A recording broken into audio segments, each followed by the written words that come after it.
title race is quite exciting. Yes. What do you think about it at the moment? I think if you look at the list of games, I think Liverpool have advantage because they play Europa League, right? That's less pressure than Champions League, and the rest of Liverpool games look a bit easy.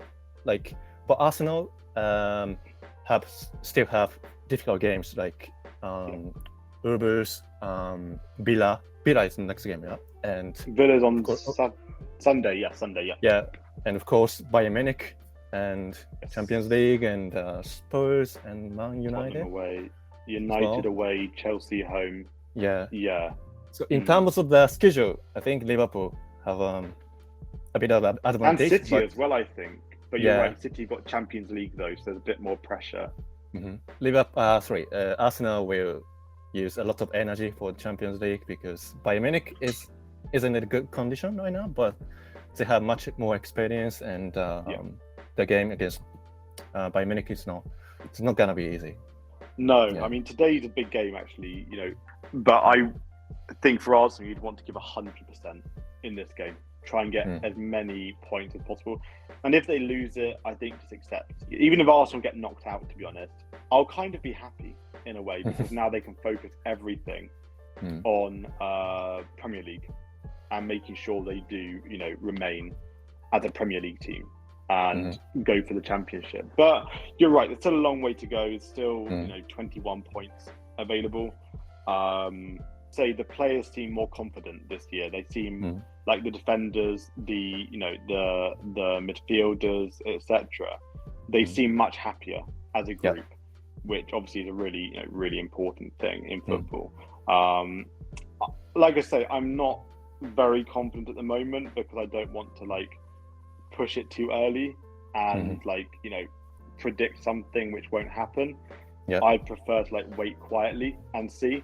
But yeah, I would agree with it. I think Arsenal do have a good chance this year. And I think, so long as the players stay confident, they have a good a chance as anyone. I think City will focus the Champions League. Liverpool, I think they have the advantage in the sense that they, Europa's easier league.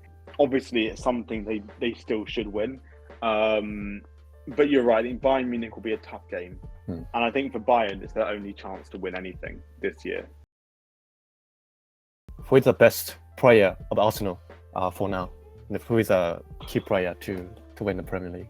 But if I had to choose one who's made a difference, it's got to be Rice, I think. Rice. The difference he's made in. I mean, when he first came, I was thinking, okay, 100 million, is he 100 million pounds? Is he worth, 4 Xhakas or something? Yeah, he is, without a doubt. He's been incredible this year. But Odegaard as well, he's a great player. Martinelli, I'm still not 100% on Martinelli. I think when he's good, one of the best players in the world. When he's not so good, it's really difficult to benefit from him. Defense, Saliba, Gabriel, perfect defenders together. Even the goalkeeper, I wasn't sure about him, Raya, when he came David in. Raya. What do you think about him? I feel bad for Ramsdale still. I think Ramsdale did nothing wrong. I know he made mistakes, but every goalkeeper does. I know he said before he has problems to focus in football, which is obviously that is a serious problem. When Raya came in, I was kind of surprised. They've loaned the goalkeeper for a year, he won't play. Then he started playing, and I have no credit to him. He's done a really good job actually. He's made some big saves, the penalties against Porto recently. I feel a bit bad for Ramsdale because he was really, he signed a new contract and then immediately he'd been put on the bench. He said clearly he had no idea he was going to be on the bench. He had no idea Raya came in to replace him. He thought he came in to support him. But I give Raya credit. At the beginning, he was a bit up and down and he's made fans nervous for sure. But I think he's been brilliant. Actually, the weak link in the Arsenal team is left back player. I mean Zinchenko. I think Zinchenko is nowhere near good enough. Now Kivio is starting. Kivio's been great. Tomiyasu's problem is fitness. Yeah. He's injured so often, and obviously that's not his fault. But when he's playing, I think he's the best left back Arsenal have. It's just when he's playing, that's the problem. You need someone who's week in, week out, always ready, always available. Kivior's been great, but Tomiyasu, I still think though, the problem for him now, because of his injury record, he is now second choice goalkeeper. Left back. And that's the problem. It's going to be quite difficult for him to get his place in the team. Yeah. Because once he does get his place, injuries are his problem. Hopefully he can solve that problem, because I think last year he was great. This year he's been a new level actually. And the fans love him so much. And even when he scored a goal last year, he doesn't score many goals. Yeah. And even though it was like 5-0, everyone was celebrating, because it's such a, for him personally, it's a big moment to score your first, I think his first Premier League goal actually. And I think, but Kivior's been great, again, an unexpected player to come into the team, and he's been doing a really good job. Havertz is looking better, Saka performing regularly. Striker is the problem. I think if Arsenal had a striker like even Giroud, that big physical player, they would be, I think, points clear by now. Jesus is not consistent enough. He does one too many touches. Nketiah, my baby, would do a better job than Nketiah would do in front of goal. I've got no confidence in Nketiah. I don't know why Arteta continues with him. His attitude is wrong. He's offside constantly. He doesn't have the energy, the work ethic. He's another weak link. But other than that, I'd say every player's been perfect this year for Arsenal. Even if they would lose the league, I've got no complaints about the team, about the performances. I think they took 4 points against Man City, 4 points against Liverpool.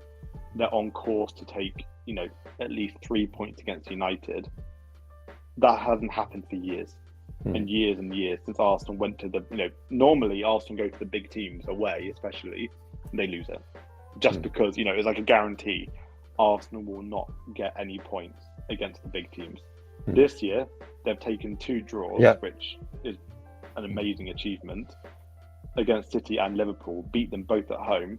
The players seem happy now. They're happy to play football. They're enjoying it. They trust each other. They understand each other. Obviously, I really hope this year they do win. Last year it was close, but they bottled it towards the end. Even if they finished third place, 1 point behind City or Liverpool, I'm happy with that. I think anyone finishing third place this year, it's an amazing achievement. The teams have been so good, like the big teams, and it's been such a good season for, normally 2 weeks before who's going to win. Even this year, I think we won't know. It'll be last game of the season, which is what we want as football fans. And like I say, even if Arsenal lose the last game and they lose the title, okay, it's football. It's what happens. I'll take it. I would hate for them to lose 4 games in the next few weeks. I think they will be top 4 without a doubt. Yeah, but I would hate it to be close and Tottenham. It was entertaining, and all 6 goals were amazing. I didn't think at any point any team were kind of dominating the game. You remember the semi-final last year, the 4-0. We just absolutely blasted them. They were just not in the game.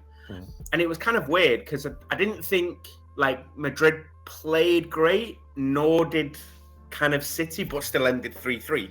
It was weird, Yeah, it was. So it's going to be a great game next week. Next in Manchester. What do you think about the City's performance this year? I mean, so far, the title race is quite entertaining. The title race is quite open. Yeah, very exciting.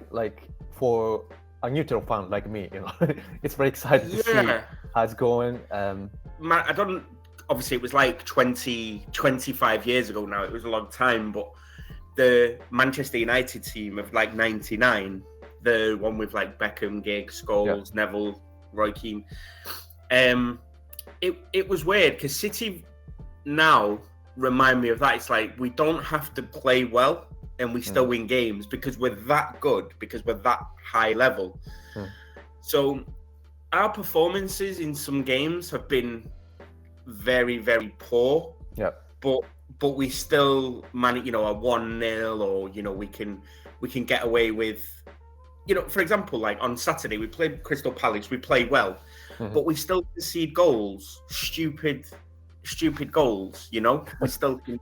We still concede, and I think, like, did you see the Arsenal game, City Arsenal last Sunday Yeah. before? It was a terrible game. Like, Arsenal were terrible. I thought we were terrible. But again, we still managed to get a point. I think most teams in the Premier League, if they play Arsenal, they get beat in that game. But obviously, it's at home. It's City. They're good. So I don't think we're playing great. But in a way, I know this sounds really, really strange to say, coming from a City fan. But it'd be interesting to see if we didn't win the league, because we've had the same team now for a long time. It's been, Ederson, Diaz, Stones, Rodri.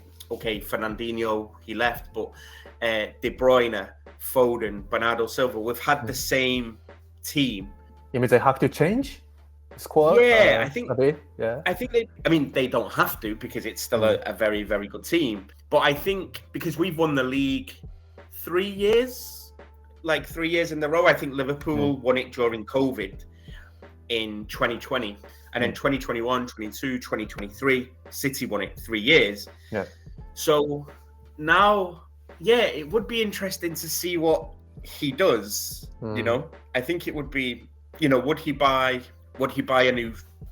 It's weird. And also, I don't know if you've seen like the British media or like follow on like in Instagram, but everyone just basically saying like Haaland is a terrible player if he's not scoring. It's like, but then it's like tactically, like people were saying, but he was like occupying Rudiger, like Rudiger was like stuck to Haaland like the whole game. So is Haaland taking Rudiger away from the game, and then it opens other positions for Foden, it's opening positions for Bernardo Silva, it's kind of opening other things. And it is like, I had this conversation with my brother a year ago where we said, okay, if Haaland doesn't score, he's not in the game. But I think Guardiola knows this. I think he understands that, because then when you look at the game like Luton, did you see Luton in the FA Cup? We beat them 6-1 and Haaland scored 5 goals. It's like, so it's like, okay, some games he's invisible, but then other games he's just an absolute goal machine. Do you think Phil Foden I thought that was 5 minutes. The best player of the season? Yeah, I think so. I think it's weird with Foden because he's like a really, really, really good player, but he doesn't kind of get the recognition like he did. I think because like, Kevin De Bruyne or Haaland and Foden just does, he never has a bad game. You never, like we talk about Haaland saying that, he wasn't really in the game and he wasn't really doing anything. You never see Foden. Nobody ever questions Foden. They would talk about actually winning player of the season in the Premier League, not just City's player of the season, but the Premier League player of the season. And I think it's justified. I think it's